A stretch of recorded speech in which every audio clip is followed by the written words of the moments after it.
Hi.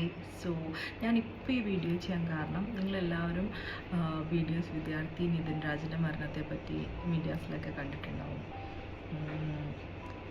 അതിനെപ്പറ്റി മരണകാരണത്തെ പറ്റിയിട്ടുള്ള പല റീസൺസ് വരുന്നുണ്ട്. അപ്പോൾ കംപ്ലീറ്റ് തെളിവുകളും പുറത്തു വരാതെ അതിനെപ്പറ്റി സംസാരിക്കാൻ ഞാനാണല്ല. ഡീറ്റെയിൽസ് അറിയാൻ എല്ലാവരും ന്യൂസ് പ്രോപ്പറായിട്ട് കാണുക. അല്ലെങ്കിൽ നമ്മുടെ സീക്രട്ട് ഏജൻറ് സായിബ്രോ ഡീറ്റെയിൽഡായിട്ട് അനാലിസിസ് നടത്തി ഒബ്സർവ് ചെയ്ത് റിസർച്ച് ചെയ്തിട്ട് കുറേ വീഡിയോസ് ഇട്ടിട്ടുണ്ട്. അപ്പോൾ അതൊക്കെ പോയി കണ്ടു കഴിഞ്ഞാൽ കറക്റ്റ് റീസൺസും കാര്യങ്ങളൊക്കെ അറിയാൻ പറ്റും. അതിൽ നമ്മൾ ലോൺ ആപ്പിൻ്റെ ഇൻവോൾവ്മെൻറ്റിനെ പറ്റിയിട്ടും ഡോക്ടർ റാം എന്ന് പറഞ്ഞിട്ടുള്ള ഒരു നീചനായ അധ്യാപകൻ്റെ ആറ്റിറ്റ്യൂഡിനെ പറ്റിയിട്ടൊക്കെ പറയുന്നുണ്ട്. അപ്പോൾ ഇതിൽ ഇതിൻ്റെ മരണ കാരണത്തെപ്പറ്റി സംസാരിക്കാൻ ഞാൻ ആരുമല്ല. എന്തായാലും let his soul rest in peace അത്രേ ഇപ്പോൾ പറയാനുള്ളൂ. ബാക്കി പ്രൂഫൊക്കെ വരുമ്പോൾ തെറ്റ് ചെയ്തവരാരോ ശിക്ഷിക്കപ്പെടട്ടെ, അത്ര തന്നെ. ഇതിൽ എനിക്ക് സംസാരിക്കാനുള്ളത് എന്താണെന്ന് വെച്ചാൽ അധ്യാപകരുടെ ഈ കൈൻഡ് ഓഫ് ആറ്റിറ്റ്യൂഡ് ഇത് ഇന്നോ ഇന്നലെ തുടങ്ങിയിട്ടുള്ള ഒരു കാര്യമല്ല. അധ്യാപകരെന്ന് പറഞ്ഞു കഴിഞ്ഞാൽ കുട്ടികളെ തന്നെ നേർവഴിക്ക് നയിച്ച് അവരുടെ ഒരു ബ്രൈറ്റ് ഫ്യൂച്ചറിന് വേണ്ടിയിട്ട് സപ്പോർട്ട് ചെയ്യേണ്ട ആൾക്കാരാണ്.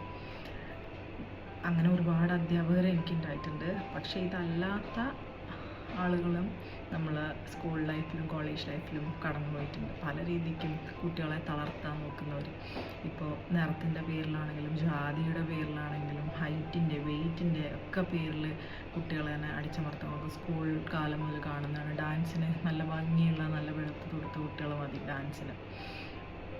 ഇത് കുഞ്ഞു കുട്ടികളുടെ ഇടയിൽ തന്നെ ഇഞ്ചക്ട് ചെയ്ത് വിടുന്ന ഓരോ കാര്യങ്ങളാണ്. പിന്നെ കോളേജ് ലൈഫിൽ പലരെയും കണ്ടിട്ടുണ്ട്. സ്ലട്ട് ഷേമിങ് ചെയ്യുന്നവർ, ബോഡി ഷേമിങ് ചെയ്യുന്നവർ. ഒരു കുട്ടി ലിപ് ബാം, അന്നത്തെ കാലത്തൊന്നും ഈ ഫൗണ്ടേഷൻ കാര്യങ്ങളൊന്നും കുട്ടികൾ യൂസ് ചെയ്യില്ല. ബട്ട് ഒരു ലിപ് ബാമോ ലിപ്സ്റ്റിക്കോ ഇട്ട് വന്നു കഴിഞ്ഞാൽ സ്ലട്ട് ഷേമിങ് ചെയ്യുന്നവർ ക്ലാസ്സിൽ മൊത്തം മുന്നിൽ വെച്ചിട്ടാണ് ഇങ്ങനെ ചെയ്യുക. അപ്പോൾ ഇതിൽ പ്രതികരിക്കാൻ പറ്റാതിരിക്കുന്ന ഒരുപാട് കുട്ടികൾ. പ്രതികരിച്ച് കഴിഞ്ഞാൽ അവരവരുടെ ഇൻറ്റേർണൽ മാർക്സ് പോകുമെന്ന് വിചാരിക്കുന്ന ചിലർ. അല്ലെങ്കിൽ ബാക്കി ടീച്ചേഴ്സിൻ്റെ മുന്നിൽ നമ്മളൊരു പരിഹാസപാത്രം പോലും, ക്ലാസ്സിൻ്റെ മുന്നിൽ നമ്മൾ ഇൻസൾട്ടഡ് ആവുമെന്ന് വിചാരിച്ച് മിണ്ടാണ്ടിരിക്കുന്ന ആളുകൾ. മിണ്ടാണ്ടിരുന്നാൽ പോലും കുഴപ്പമില്ല, ഇങ്ങനെയുള്ള അധ്യാപകന്മാരുടെ ചീഞ്ഞ കോമഡി ആയിട്ടിട്ട് ചിരിച്ചു കൊടുക്കുന്ന കുറേ ആൾക്കാർ. അപ്പോൾ അത്യാവശ്യം ബോൾഡായിട്ട് റെസ്പോണ്ട് ചെയ്യുന്ന കുട്ടികൾ അവിടെ എന്താ പറയുക ഒറ്റപ്പെട്ടു പോവുകയാണ്. അവിടെ തെറ്റിനെയാണ് ആൾക്കാർ സപ്പോർട്ട് ചെയ്യുന്നത്. മനസ്സിലായോ? അപ്പോൾ ഞാനിങ്ങനത്തെ കാര്യങ്ങൾ ഫേസ് ചെയ്തിട്ടുണ്ട്. കുറച്ച് ബോൾഡായി നിന്നതിൻ്റെ പേരിൽ ഒറ്റപ്പെടേണ്ട അവസ്ഥകളിലൂടെ കടന്നു പോയിട്ടുണ്ട്. അപ്പോൾ എനിക്ക് പറയാനുള്ളത് എന്താണെന്ന് വെച്ച് കഴിഞ്ഞാൽ തെറ്റ് ചെയ്യുന്നവർ അധ്യാപകരായാലും ആരായാലും അവർ ശിക്ഷിക്കപ്പെടണം. അപ്പോൾ അവരുടെ ഈ ഊളത്തരത്തിന് ദയവേത് പ്രോത്സാഹനം കൊടുക്കാതെ പ്രതികരിക്കാൻ പഠിക്കുക. ഇൻറ്റേർണൽ മാർക്സ് അല്ല ലൈഫിൽ വലുത്, അതിലും വലിയ കാര്യങ്ങളുണ്ട്. സോ ഇങ്ങനത്തെ ഒരു കാലം മാറട്ടെ എന്ന് ആഗ്രഹിക്കുന്നു, പ്രാർത്ഥന.